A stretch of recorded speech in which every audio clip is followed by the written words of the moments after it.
So to join the squares, I'm going to demonstrate how to do it using the single crochet technique. You can use any technique you like if you're more familiar with a different technique, for example, sewing. But I really like the single crochet technique, remembering again that this is US terms. In the UK, we call them double crochets. I like it because it allows for stretch, it makes an invisible join, and it's really fast and easy. So you need your granny squares to be right sides facing. So hold them right sides up and just sandwich them together so the right sides are in the middle, like so. So we're looking at the wrong side. So if you turn your sandwich over, wrong side, wrong side. You're then going to join yarn A. You'll have two main colours, the same on the outside of yours, in the corner. So find a corner space. If you're right-handed, you'll work on the right-hand side. If you're left-handed, you'll start from the other side. Put it through the corner of the top granny square and the bottom granny square.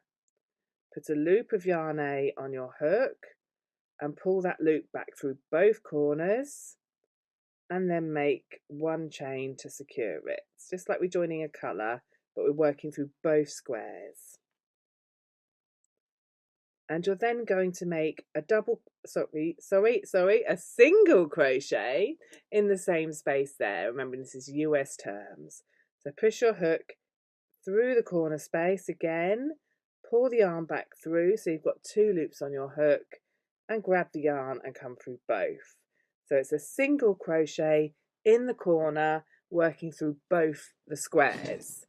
Next, we're going to work into the next stitch. So the very first stitch along, working a single crochet again.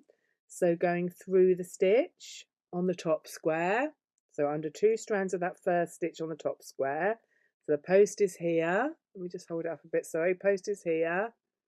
And the V is here. So underneath both strands of that, and then find the next consecutive stitch on the square below. So if I just open them out a bit, that's this square here. So something to remember when you're looking at the granny squares sandwiched together is that you're looking at the back of the top square, but when you look at the stitches for the next square, you actually have to go under from the front. So you go under the V that's at the front of the consecutive stitch underneath. So the first stitch of the bottom granny square, you're looking at it from the front. So you've gone under two stitches, 4 strands of yarn all together, hook onto your yarn and pull it back through all 4. So underneath the bottom stitch and the front stitch, which gives you your 2 loops on your hook. Yarn over and through them both. And then you're going to work into the next stitch along. And you're going to always work through consecutive stitches. So I'm going to find the next stitch along, which is here, put my hook through the hole, which takes me underneath the V of that stitch, and then through the next consecutive stitch underneath. Pull the yarn through both, yarn over and through them both.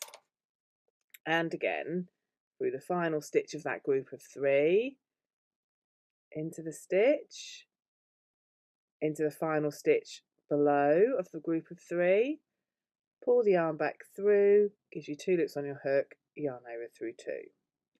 So we've worked into the first 3 stitches on both squares.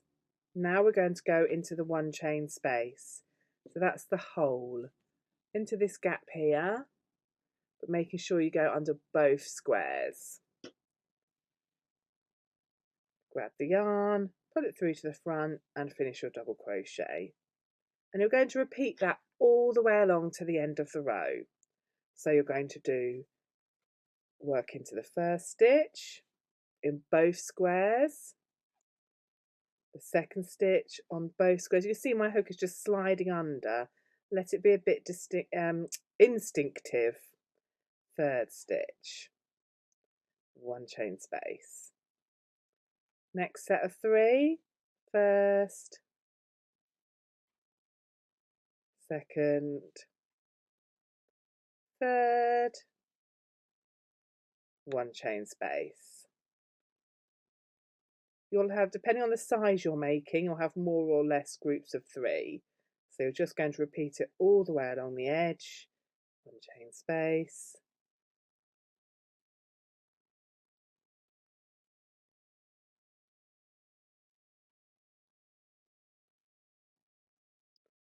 last one.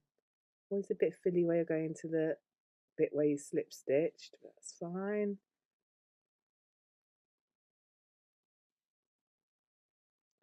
Third stitch, and then into that final 2 chain space.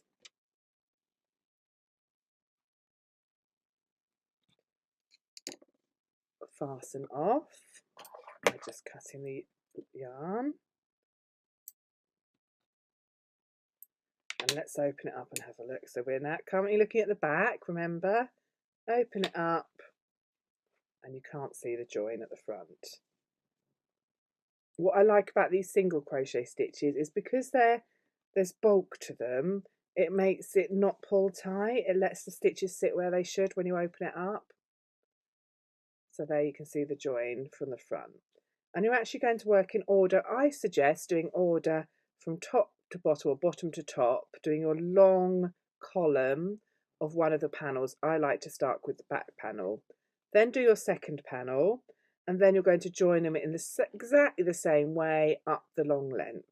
Always putting 1 single crochet through the stitch, each stitch, and 1 into each chain space. So when you come to these 2 chain spaces, you'll have 2 in a row, 1 here and 1 here.